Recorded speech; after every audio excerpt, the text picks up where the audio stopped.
ಮುಂದಿನ 19 ದಿನಗಳಲ್ಲಿ ಧರ್ಮಸ್ಥಳದಲ್ಲಿ ನಡೀತಾ ಇರುವಂತ ಈ ಎಲ್ಲ ಬೆಳವಣಿಗೆಗಳಿಗೆ ಫುಲ್ ಸ್ಟಾಪ್ ಬೀಳುತ್ತೆ.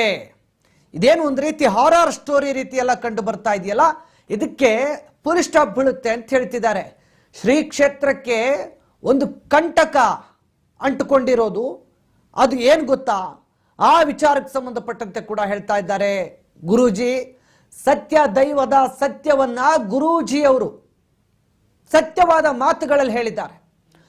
ಧರ್ಮಸ್ಥಳದ ದೈವ ಕಂಟಕಕ್ಕೆ ಕೊನೆಗೂ ಬ್ರೇಕ್ ಬೀಳುವ ಸಮಯ ಬಂದೇ ಬಿಟ್ಟಿದೆಯಂತೆ. ಅದಕ್ಕೆ ಇಂತಿಷ್ಟು ದಿನಗಳೇ ಅಂತೇಳಿ ಈಗಾಗಲೇ ಗುರೂಜಿಯವರು ತಮ್ಮ ಭವಿಷ್ಯವಾಣಿಯಲ್ಲಿ ನುಡಿತಾ ಇದ್ದಾರೆ. ಧರ್ಮಸ್ಥಳದ ದೈವ ಶಕ್ತಿ ಕಡಿಮೆ ಆಗಿದ್ದೇ ಇದಕ್ಕೆಲ್ಲ ಕಾರಣ.